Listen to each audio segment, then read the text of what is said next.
Hey there, and welcome to Ministry Hangouts with Pastor Greg Surratt and the December 2014 edition. We're so glad to have you guys. If you're joining us live right now, it's great to see you. If you are joining us on the archives, maybe listening to this with your staff, we're so glad to have you along as well. If you are live with us, you can tweet us at hashtag Ministry Hangouts if you have any questions for anybody today on the topic of change.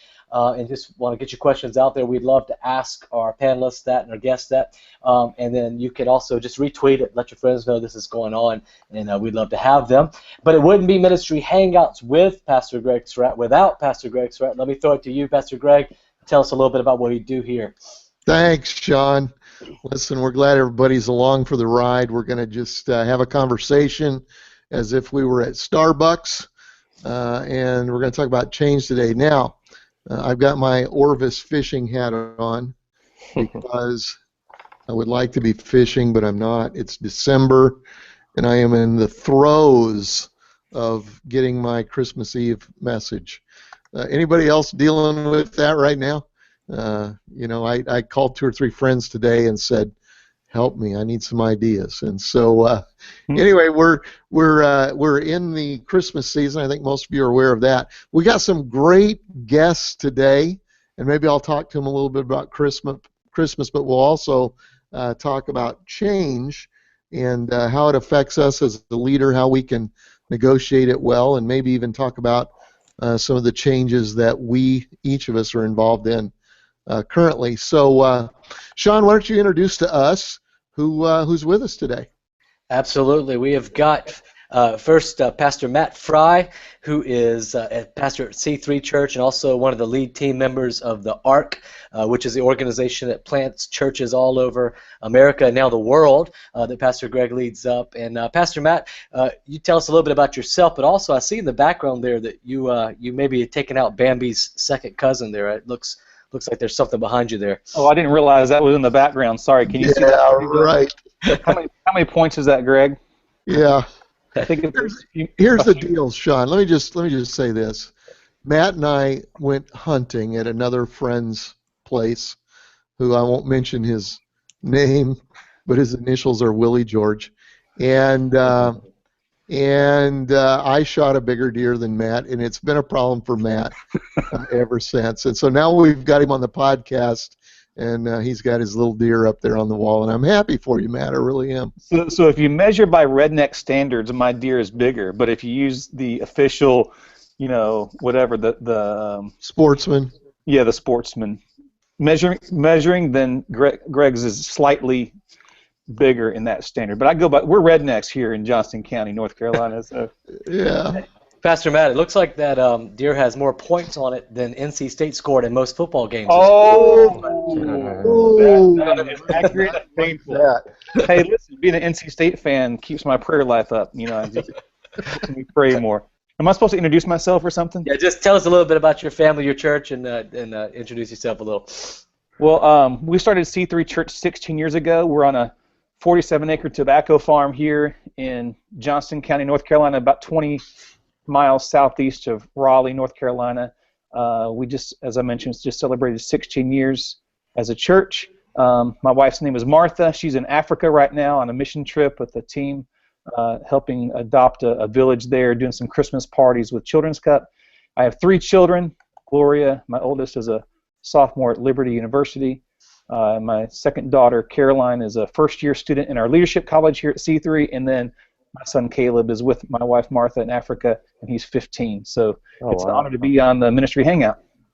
Awesome. Thank you so much for being with us, and it's exciting to hear what you got to add today. We also have with us Pastor Ron Edmondson, and Ron is a prolific blogger, has been a guest here at Ministry Hangout several times, and started a church in Tennessee, and now pastoring a church in Kentucky. Just tell us a little bit about yourself, Ron. Well, you just did. That's about all there is to know. We were a part of church planting, and now we're in church revitalization. I don't know if I can keep saying that because we're growing and God is doing some incredible things. But my wife is Cheryl. We have 2 grown children, so we're in the empty nesting stage and just kind of loving life. We're the only family here, and just just enjoying exploring Lexington, Kentucky. It's a great part of the country. Great to have you, Ron. And then also we have on today Pastor Josh Surratt, who is the lead pastor at Freedom Church. Hostile takeover. Change of a son. We're going to announce it on air. You're just hearing this, Greg, for the first time. I thought we were going to announce that at the end of the podcast. Yeah, we were kind of discussing that, but that and Manziel, they get announced this week. So Josh, but tell us a little bit about yourself and what you do over at Seacoast, not at Freedom. Yeah, I am preaching at Freedom this weekend, so right. They may want to go somewhere else. But yeah, I'm lead pastor at Seacoast. Have been operating in that role for around a year now, and basically that means lead the day-to-day staff here at the church, and been married for 13 years to Lisa, and we've got 3 kids. We've got Miles is 7, Greta Kate is 5, and Ellie is 1, and so that's what we do in our spare time, is hang out with the little ones. Awesome. Well, I'll turn it over to you, Pastor Greg, to get us into our topic today, which is how to change or implement change at your church without killing your church. Implementing change without killing. Here's the reality. About 65% of the people in your church are hardwired not to want to change. Okay, and so I kind of think it's kind of funny when, especially, we start a church or take new leadership in a church. We start announcing all the changes. We're going to change this. We're going to change that, and they may be great changes, and they may be necessary changes. But the truth is, a large portion of the congregation, if studies are right, 2/3 of them immediately put their heels in the sand and say, no, we've been doing it this way. We don't want to change it. It might not even be good. We might not even like it, but we like the word change less than we like where we are. And so that's kind of the reality I think we live in. As a leader, though, change is inevitable. Ron, what are 2 or 3 of the largest changes that you've had to make as a leader in your organization? Of course, you've been a part of 2 or 3 organizations, and you have a very prolific leadership blog. Talk to me a little bit about key changes that you've made or seen. Well, we've made a lot over the years.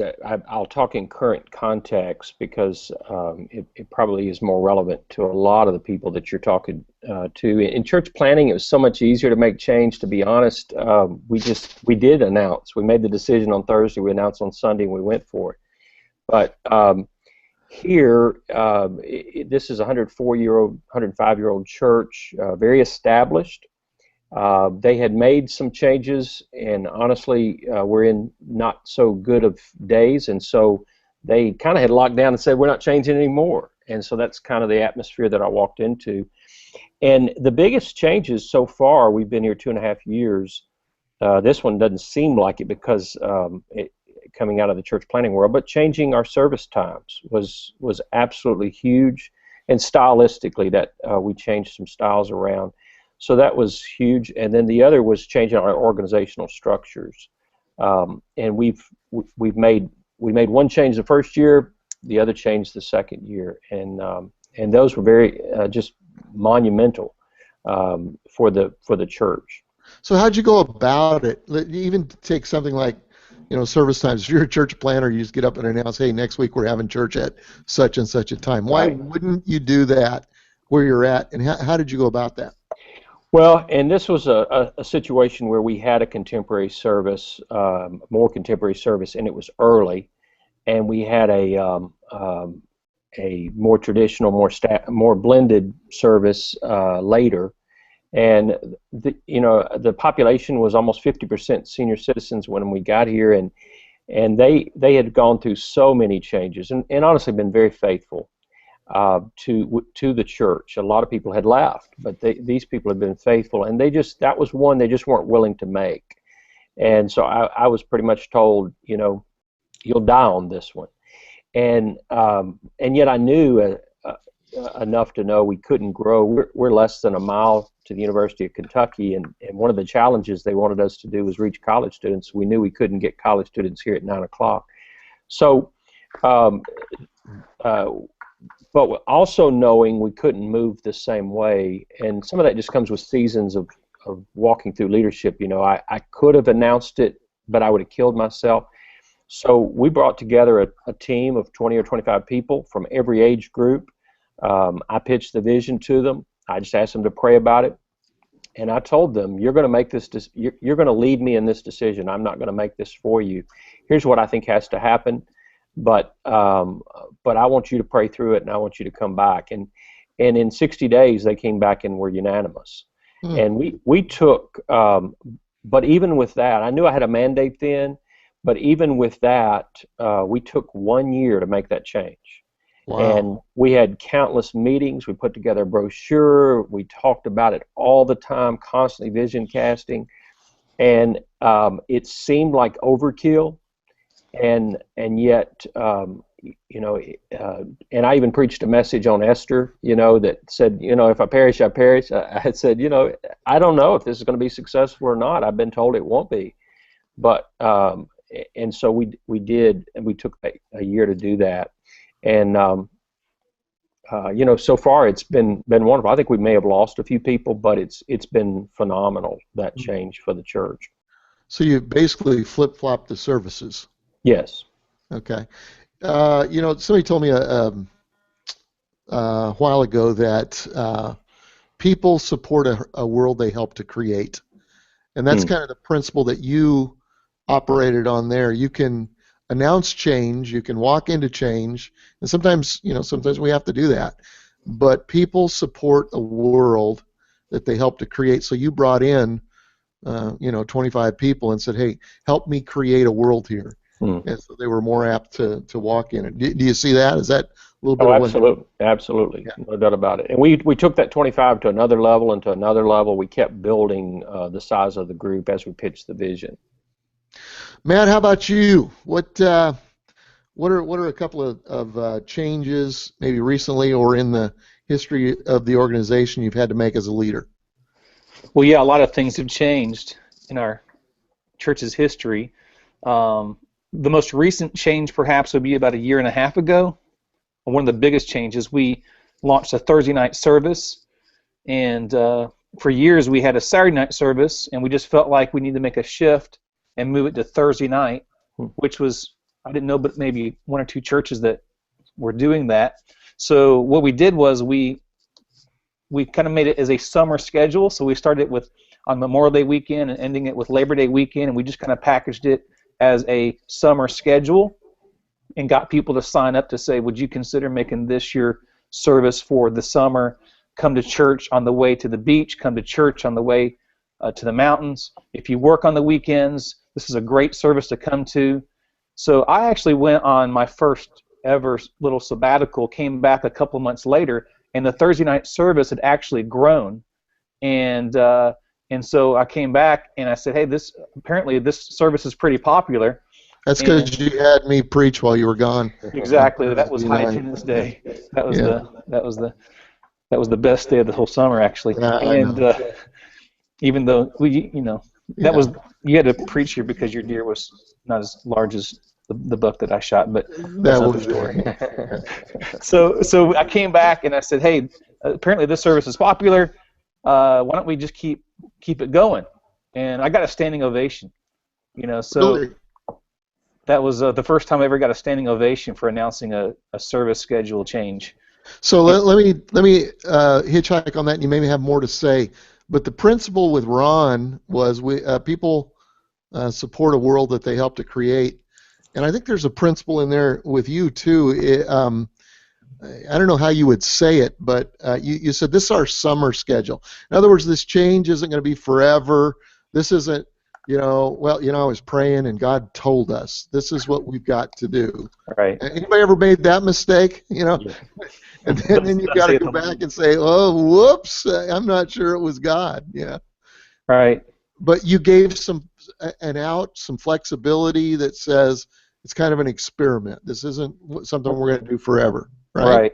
But I obviously was, anticipating and hoping that, hey, this will be our new service time. But it gave the people a chance to feel what it feels like, and it's still going strong a year and a half later. We have a strong group that comes every Thursday night, and we like it. Our staff loves it because we do Thursday night service, and then we have Friday and Saturday. Most of the time we have Friday and Saturday off, so they get a family day, they have a Sabbath, and then we come back Sunday. The team has already done the service once. We've tweaked it. I worked on my sermon, and we've tweaked it. We come back Sunday, and it really, a lot of times when you only have Sunday, you feel like you got that sermon hanging over your head up until Saturday night. Well, honestly, now I kind of feel like by preaching it Thursday night, getting it out of the way, tweaking the service, I can really kind of check out for a day or two and just relax and refresh, and then come back, Sunday and hit it again. So it's been kind of a win-win on both sides. So Sean or Josh, you want to pipe in any changes that you've made or had to make as a leader in your organization? Maybe even staffing changes? Anything? Yeah, I mean, we have obviously made our share of staffing changes over the years, and I mean, I think with that, communication is huge.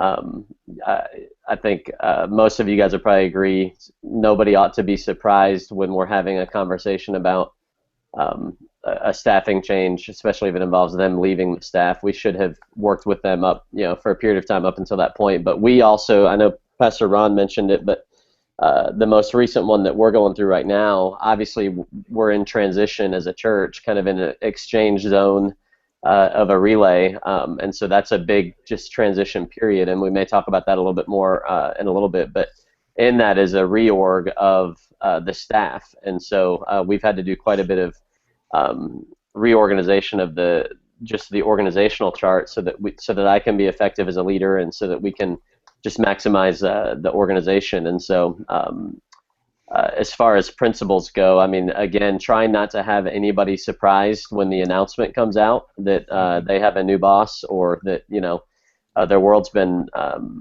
turned upside down a little bit. But so just a lot of conversation, a lot of communication leading up to it, and those a lot of times are just I'm reading a book right now called Crucial Conversations, and it's high emotions and stakes are high, and so just being willing to charge into those and have them head on rather than allow a lack of communication to create confusion. So, but we'll talk more about the transition probably here in a little bit. But so give me the book again, and who wrote it? Do you know? It's called Crucial Conversations, and all right, we can figure that out. We can Google it. Yeah. It's actually Patterson is the last name of the guy that wrote it, and it's right here as proof that I am actually reading that book. So. Because you have it, is that proof? Yeah. I underlined something, Ron, and so. That is a great book. We've actually read that one on our staff, and that's something that I was going to say as a church planner, the changes that we have to make the most often are changes in the kind of leadership changes, and because you're always trying to get new people, you're growing areas, you're putting people over areas, and something I actually learned from you, Pastor Greg, when my intuition is always to make a big deal about those new leaders coming in, to announce them, to give them a title, to just a lot of hoopla. And something I learned, and that we've done a good job of not doing at Freedom, is we just don't make a really big deal out of people coming in, and then we give them a little while to sit, and we don't assign them titles immediately, because it's a lot easier to change someone in that initial time and go, hey, well, we tried that out, let's shift it over here, and maybe shift a little bit more over here, kind of have this continuous change if you don't cement them into this title and this kind of structure in place, and these are your team, and that has made life so much helpful in a growing organization as a church plant, where we're constantly changing who the leader is and what area they lead and what percentage of the area they lead, and it's just helped us not to have to get up. I guess the more hoopla you make when people are coming in, the more hoopla you got to make when they go out, and so it's been kind of helpful. Good. Okay, so we've all done it right every time. Does anybody want to share a mistake during a time of change? Anybody want to fess up to, hey, I didn't quite get it right this time? I've got one to start us off that'll just give us some humor and make everybody else feel better. I once decided to move someone that was on my team's office while they were gone on vacation. That was a change that we made, and so we shifted their office over moved all their stuff for them, which we thought was really really a kind thing to do. And so we did that, and that was not as well received as I had intended it to be. Oh, amazing. We won't mention that the employee was also very, very much in love with her office, and so that part was and we moved her to a cubicle, and so that was even better. Yeah, that's great. Here's the principle. What's If you're going to move someone's office, they probably should be a part of that conversation. Oh, there you go. Okay. All right. How about Ron? You got anything?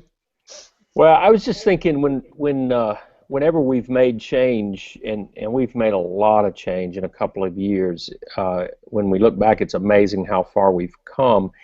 And yet every change has exposed emotions to other change. In other words, when we switched to service times, I think people generally adapted to those and they weren't too upset about them.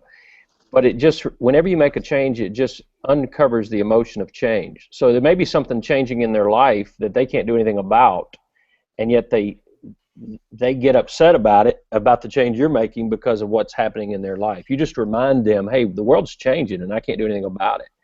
And so I underestimate the emotions that come with change. And so we've tried to, I've learned from that and tried to realize, hey, you may like this change, but because I'm changing something, you're going to be reminded you didn't like the last change we made or some other change that's going on. So you're aware of the potential residue that comes even beyond the change that's being made. Change produces emotions. It produces emotions. Matt, anything mistakes you've made in that area that you've learned from? Yeah, usually the times that I make a mistake are when I don't listen to the people around me too well, and I kind of have a "Thus saith the Lord" or kind of deal. I'm like, I'm the pastor, I'm the leader, I've got this vision, and you can see the hesitation on your team, but you're like, I really feel confidence that this is what we should do. Then I look back and go, okay, I probably should have listened to those people around me, and should have paid attention to their hesitation. So the mistakes I've made are probably doing too much, too fast, too many services, launching a campus, overextending ourselves, not having enough margin, and looking back and going, you know what, I probably should have listened to those people around me a little bit better, take it a little bit slower, think it through, have the conversation, have the meeting before the meeting, and that's one of the things that I've listened more. So those are a couple of things that I've learned to, still don't get it right all the time, but trying to listen to those voices around me, and if you're hearing the same thing from 2 or 3 people that love you and love the church and love the vision, but just have maybe some thoughts or some hesitation, then maybe take a step back and wait a season and see if God's really in this. Matt, I want to throw the other side to that, Greg, because I probably am guilty the other way, Matt. Honestly, I'm a huge advocate for teams. I blog about it, I talk about it, and we really do operate that way. And I think one of the things that I've been guilty about is sometimes as a leader you have to be the one out front. And I've been guilty of, in my gut, I know this is right, or I know that I should be moving forward, but I can't yet get people behind it yet. They just haven't caught up to where I feel. And I just have learned over the years, I have a discernment as a leader that sometimes I should act upon, and I've not done that, whether it's letting somebody go or hiring somebody or moving forward with something, and I just know, because I know we should be doing this, but I let the voices around me convince me, okay, we'll just settle for this, and we miss an opportunity. And so I've been guilty of that the other way as well. Boy, it's a delicate dance, isn't it? Yeah. We've got to, Josh, I think that we learned it from John Maxwell, and it's the principle you were talking about a little bit earlier that I think Matt kind of referred to. If you have the meeting before the meeting, then you won't have to have the meeting after the meeting. It's good. And we all know, we've all been in situations where, oh boy, after the meeting, we've got a line at the door. Yeah. Why wasn't I told her? I don't know about it. And if we have the meeting before the meeting, maybe we won't have to have the meeting after the meeting. So that's true, but then there's that tension that Ron talks about that part of leadership is seeing a preferable future that other people don't see, and sometimes you got to say, we're going to charge this hill, and we didn't get a vote on that. They took a vote in Genesis on whether they ought to charge the hill, and that really wasn't what it was supposed to be about. The majority is not always right, in other words. But if you do that too often, you'll lose. I don't know. What do you lose? You got to make some wins. Then people begin to trust you. You kind of have a balance of that. Would you agree with that? A balance of, hey, let's get input and let's charge the mountain. Yeah, you can't. I mean, there's two extremes there. So you can either be too cautious or too aggressive. You got to just kind of take it one step at a time. Yeah. But I would say I think the balance for me falls on the side of waiting. What Matt was talking about. I think I would rather wait on my team than always be ahead and make mistakes because I wasn't listening. So I think I'm going to yield to that.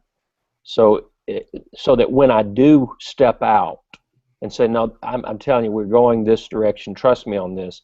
They're more likely to follow because I don't do it all the time. Yeah. It's a rare occurrence that I trump everyone. It's the exception. And right. It has to be built on relational capital. Josh, you were going to say something?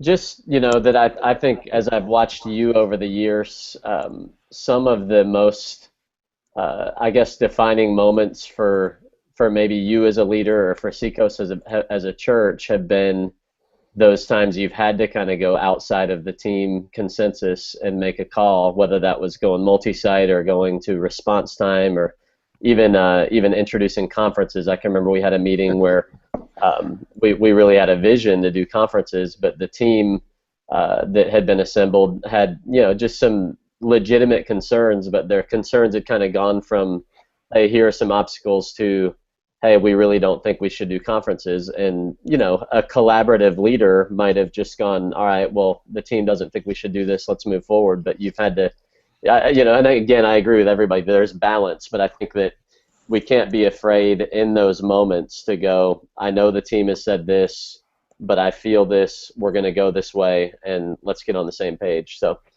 yeah, I remember that meeting, and we had good people who are watching and listening right now who were in the meeting and maybe thought the instructions were more should we or shouldn't we, when the instructions were this is where we want to go, how can we do it? And and I have to be careful. We all have our own, sweet spot tendency or whatever. Some of us have a tendency toward building consensus, and that's awesome. Others of us have a tendency toward, let's make the leadership decision and go. My tendency, I love leadership moments. I love the movie when they say, all right, a leader's got to step up and bring clarity, and let's go, and we're going to take that mountain. One of the Civil War movies, I think it was Gettysburg, where the entire group says we're not going there, and the leader steps up and says, "Oh, we're all going there, all right. We're going. Here's how we're going to do it." I live for those moments. I mean, I get sick to my stomach before they happen, but I love that kind of thing. And what I have to do is rein myself back in to go, that has to be the exception and not the rule, I think. If it's the rule, then we become a dictator, and it makes it a tough climate. Anybody want to agree or disagree? And we don't have to all agree on this stuff. Anybody have anything here? I agree. I think like the times that I've done it right are when I had the meeting ahead of time, met with the key people, met with the core, and then whenever I had the Vision Sunday or the Vision Weekend, and I said, Shazam, here's the vision, here's the banner drops, the whole deal. Then I tell them ahead of time, hey, when I announce this, you guys clap, you guys cheer.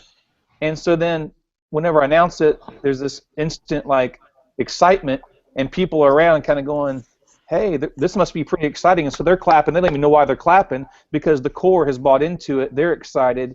And so by the time the masses found out about it, you've already got this core that's behind you. Yeah. So for a new leader, first 90 days, how important is that? I mean, there are books on it. How important really is the first 90 days of leadership? Is it overblown? What kind of mistakes can you make? What are the best things you can do in the first 90 days? Anybody want to tackle that? I'll address it since I've just the first 90 days hadn't been that long ago. Yeah.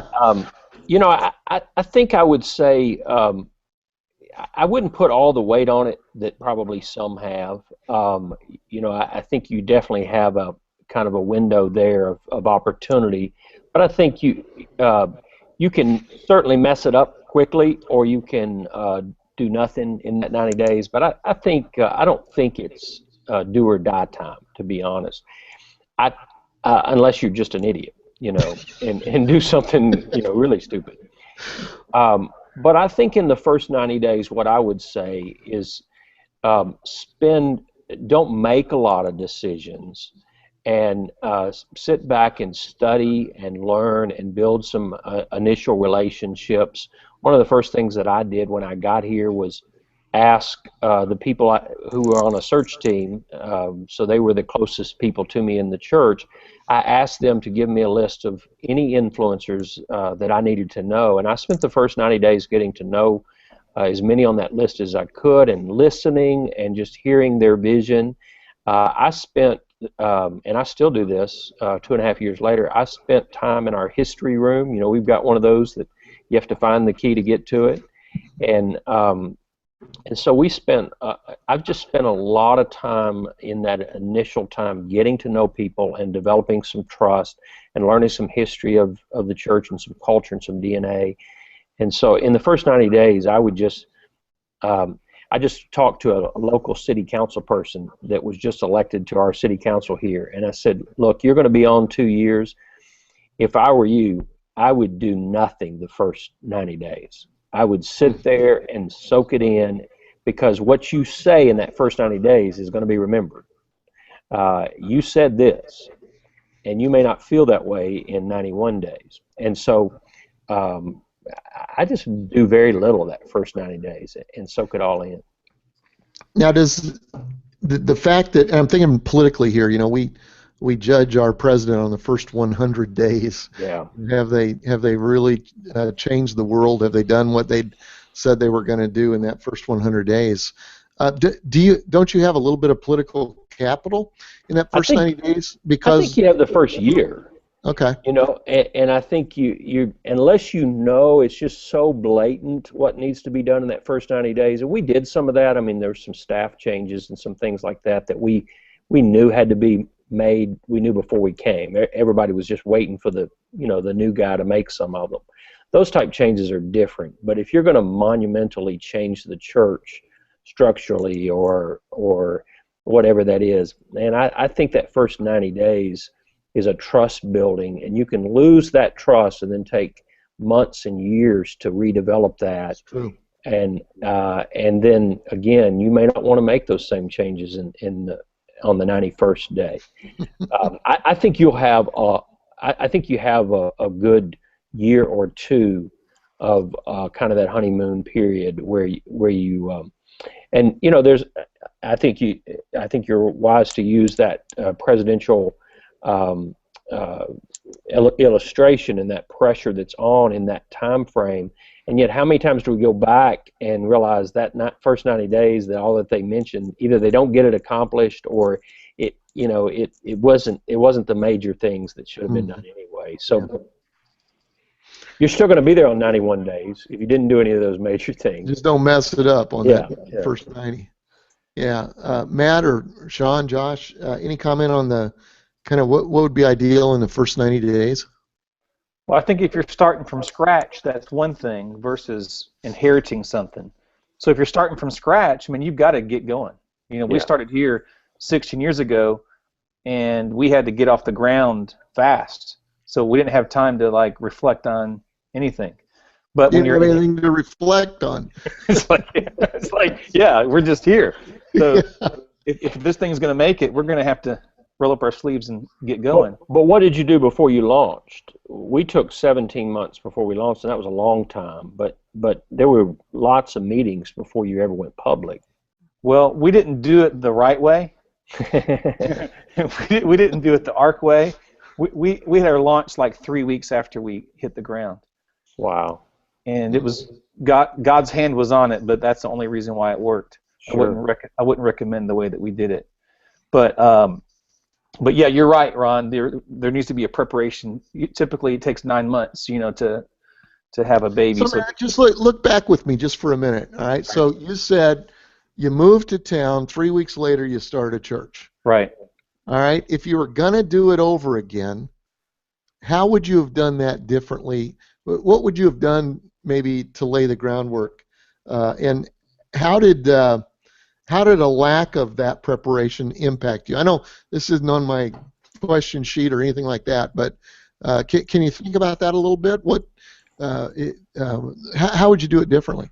All right. So to clarify, it wasn't like we started from scratch, because it was actually worse than starting from scratch. We inherited a core group that had come out of a failed church plant. Okay. And so we had 35 people that were kind of left over, kind of like, what just happened? Our pastor just left us. We don't know what to do. And so I did have that I had a location, and I had a core group of about 35, 40 people that were wounded, that had trust issues with their pastor. So it was actually worse than starting from scratch. What I would do is I would do it the ARC way. I mean, I think the ARC was 95% success rate in planting churches. I would totally go with that preparation time. They have it all figured out with the training, and would launch big. We actually did launch big, but it was only by favor. We had front page article in the local paper. I didn't even know that was going to happen. So we went from 35 to 100 and something within 3 weeks, and a year and a half later, 350 people.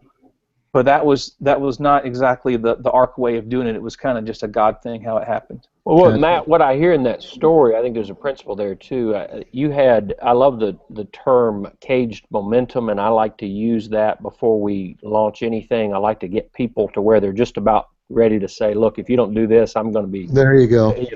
I love that momentum. And you already had that, because you had those 35 people that are like, wow, we should have already done this. Right. And so you were able to capitalize on an energy that was already there that you didn't have. So Ron, let me ask, Sean, let me get to you in a minute. I want to hit that just a second. So how do you create caged momentum? Well, we're doing that right now. We're changing our service times again the first of the year, and we did announce. We talked about it a long time, but we announced it in 1 week, and so we're just moving times forward this time, and it's going to make more sense for our community. But we announced it several months ago and told them it wasn't coming until January, and then we continued to talk about it and how wonderful it's going to be and that sort of thing. And the number one thing I've gotten from people is, why aren't we going ahead and doing this? Why don't we do this tomorrow? Why don't we do this next week? And so they're sitting anxious for that. It's the same way when we were in the church planting, before we moved to 2 services, or before we moved to a new location. We're doing that again here. We're at 80% in one of our services, and they're like, we got to do something. There's this 80% rule.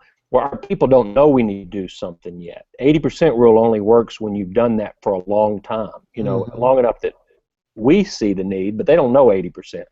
Right. And so that cage momentum is pack them in long enough to where they're saying, what are you going to do? Right. Then there's a reason for the change. Yeah, if you're going to, if you know that we're going to build a new building, you don't go to, 7 empty services. Yeah. Before you do it, because if you, let's say you've got 2 pretty full services and 5 of them that aren't, everybody in the 5 services look around and go, why do we need to do this? There's no caged momentum toward whatever it is. Sean, did I cut you off? No, it's the same subject, and I was just recalling actually having a conversation with you, Pastor Greg, when we were planning Freedom Church. We had a January launch date in mind, and we were kind of going through similar process that Pastor Matt was talking about of taking a little bit more time, and I met with you and just kind of told you what was going on with our core group, and we had a unique situation where we had about 80 people in a core group, and the Cage momentum was there. They were ready, and I remember you, Pastor Greg, said, you better launch next month. Like, you were like, are you going to start losing folks who are going to just get tired of waiting and anticipating? And so we actually went 90 days from sort of like, okay, we're definitely going to do this, to launch, when we were really expecting it to be more like 6 months, 7 months, and it was advantageous to us. But I wouldn't have done that. I didn't understand that concept. I thought, hey, we just got to do all these things. And so I think there's this tension of having a plan, but also of saying, okay, this thing's moving faster than what we thought it was going to move. And that was advice that you had given me that helped us. It caused a lot of stress in my life, but it did help us. You had to capture the momentum that was there. And so momentum is a big deal in change. You can help to create it by kind of a scarcity principle, and then you've got to capture it when it comes. Josh, let's talk just a minute. This is great. I've got a lot of questions. I would love to talk about transitions you make personally in order at different layers of the church. Maybe we'll have time. It doesn't look like we probably will. I want to. That's another. Sean, write that down. That's another hangout. Transitions that you go through in order for the church to grow. But Josh, we're going through an extended transition here at Seacoast in that, and we're doing it uniquely, I think. I know there are a lot of baby boomer pastors that are approaching, the 65 or retirement age, whatever that is, if you believe in retirement. And so, churches are trying to figure it out. I'm not there. I mean, I'm 58, and I feel like Caleb. I feel like I'm the new 35. I got it. I could run the hill. I could take the mountain. But what we're doing is we're saying, we don't want Seacoast just to be a baby boomer church or, the generation after that. We want it to continue. We want to sow the seeds so that we can capture momentum over several generations. And the history of doing that well is not very good as we look around. And so we're trying to do that. So we're doing a transition and keeping the old guy here. Talk to us a little bit about what we're doing, and you're kind of leading the team that's getting the baton. What's been some of the learnings that you've had on how to make a transition go smoothly? Cool. Well, the guy I'm taking over for really left a mess, and so it's trash your predecessor. That's right. That's right. One of my that creates momentum. That's right. Yeah. One of my principles was going to be honor the past, but I think I just didn't do that. So, but no, I think I like to think of it as a relay race, and you and I have talked about that a lot.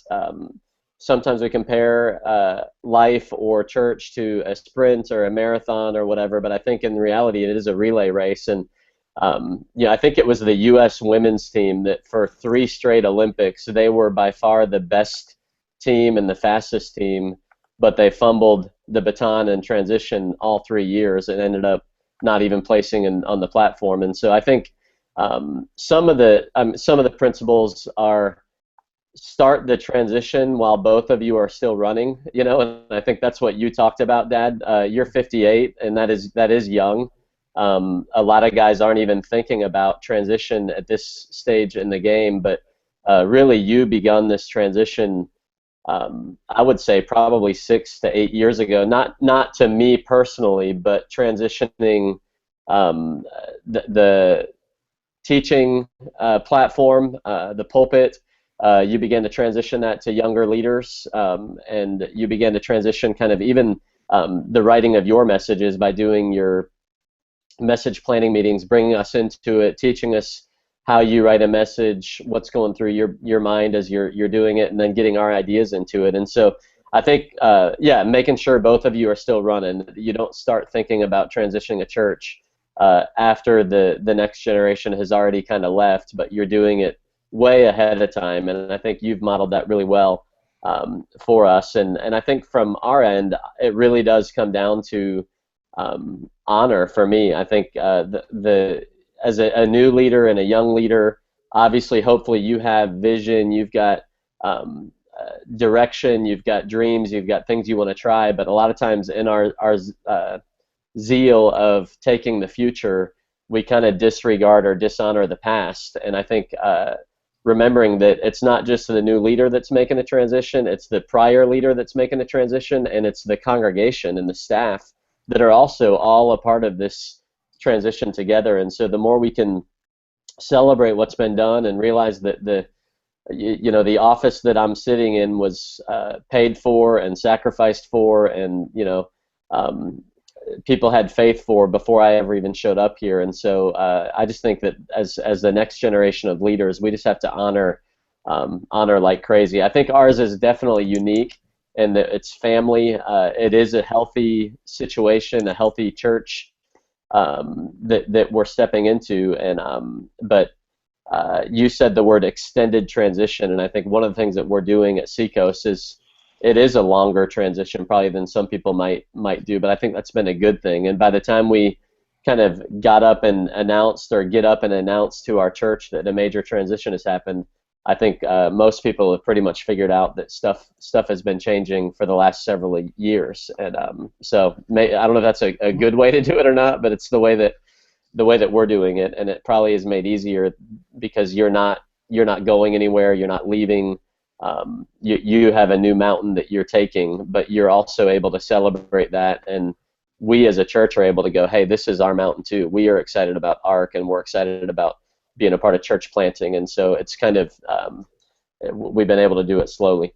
So there's something you said there, Josh. Pastor Greg, you said it one time when we were doing a big change. I think it may have been response time, and you said by the time we do this, at least for the staff, I think you're talking about is when we announce it, everyone should go, I thought we already did that. There was a slow leak principle, and and I've used that, so many times, just to, hey, slow leak here, slow leak there, and then by the time you go, hey, they're going to be our children's ministry person, everybody goes, I thought they'd been our children's ministry person for years. What's the deal? And it works. It helps people with change, because like you said at the beginning of our broadcast, 60% of people hate change, with so badly. So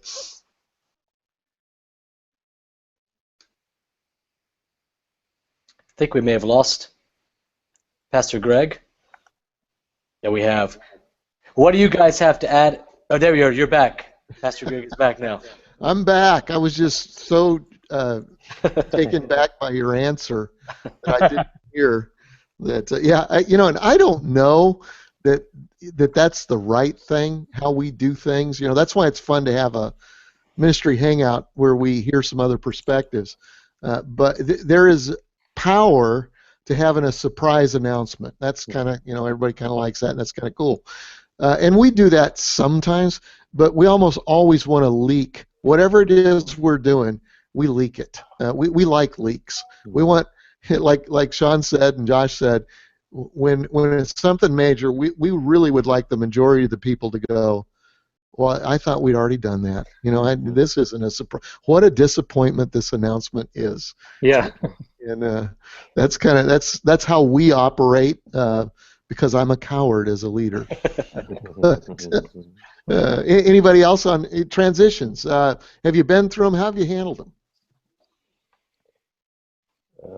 One of the challenges for me, what you just shared, Josh, about the transition from your dad to you, that's huge. That's like a whole nother level than adding a service, changing a music style, and that's massive.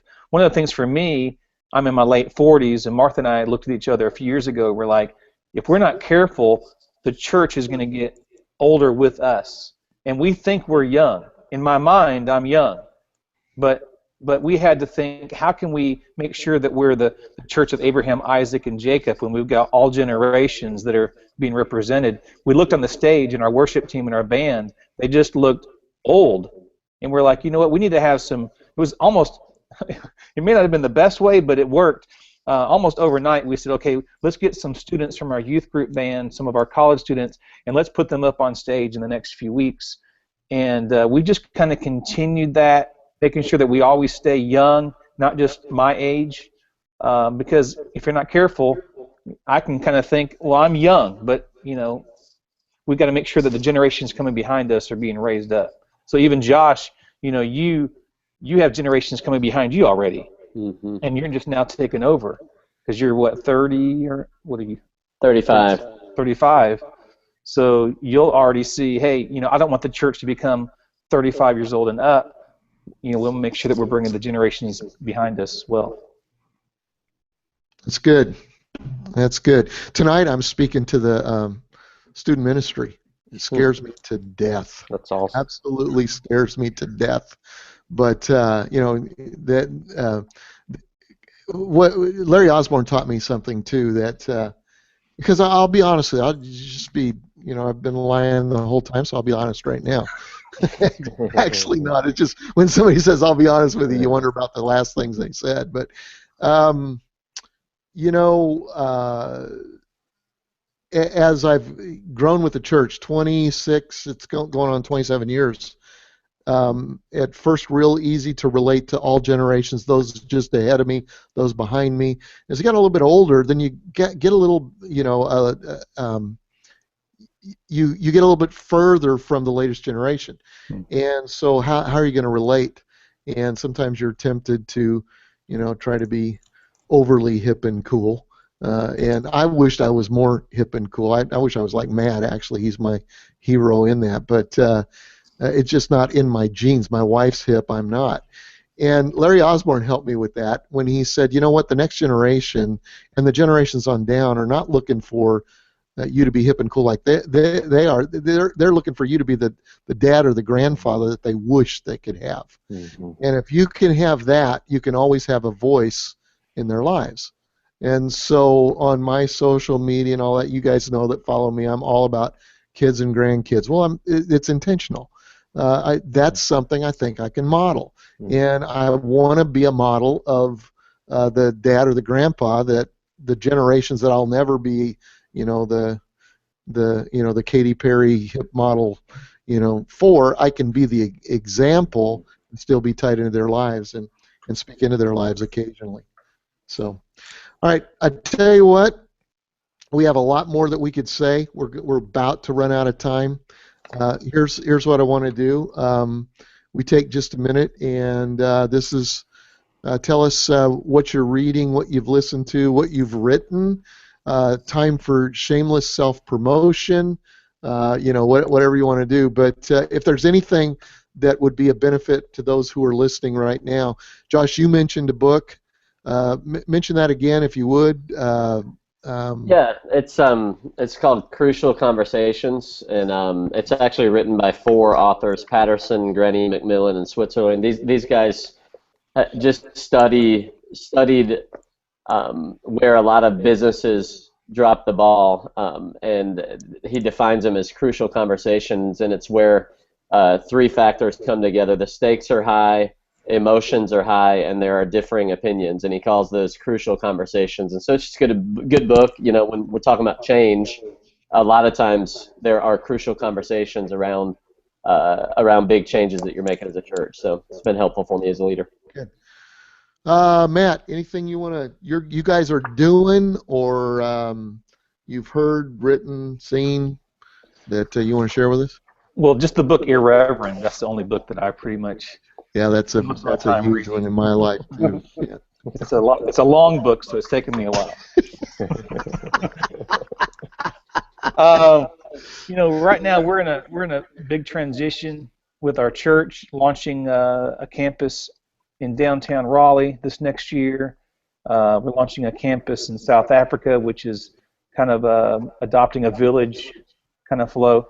Our staff is going through some transition as well, so it just feels like I'm actually taking notes as I'm talking, and you know, Dr. Sam Chan has some great books that we've been reading, and on culture and other books, just kind of going back through and just really how do we transition from one campus to 3 campuses, and how do you transition the staff at the same time, and you know, Good I've already lost my hair, so I Yeah, don't want to lose my goatee. your goatee looks great though. Sam Thanks. Chan has written some great stuff on transitions. Good stuff. Yeah. Ron, anything you would recommend or that you're thinking about right now? This book, Amplified Leadership. Oh yeah. We're using that right now, or about to start. We're starting a leadership development program, kind of an intentional leadership development of 35 young leaders, and our lead team is very involved in that, making plans for it. It'll start in January, and that's one of the books we're going to take them through. That's kind of the purpose of that book. Dan Ryland from 12 Stone Church. I don't know him. We've been talking a little bit online, and I'm very impressed with that. So, you know, we're always looking for new leaders, especially when a church is growing, and so that's one of the things we're going to focus on in 2015. Good. Sean or Josh, you guys got anything else that you want to add to that? All right. Sorry, I Sean, was you were muted. muted. There you go. I would just say that Crucial Conversations book that Josh has already said, we used it in our staff. We used it in a few deals that we did, and it was great book to read. That one was wonderful. All right, great. All right, Sean, tell us what's happening next, guys. Thanks. This been Thank you. great. I love the conversation. I hope those of you who are listening really get as much out of it as I do. Just kind of a conversation with seasoned vets on change and transition. So thank you guys for being a part. Absolutely. Thanks a lot.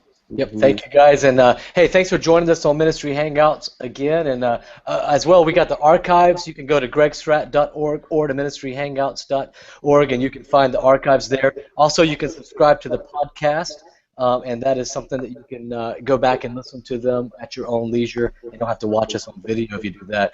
We are in January going to talk about mental illness in the church and just mental health and what the church can do and should do as we pastor and minister to people with mental illnesses. So that should be an intriguing conversation to have, and one that I think is pertinent to what we've seen in the last couple of years in the church. And so thank you guys again for joining us. Thank you to our guests, and we will see you in 2015. All right.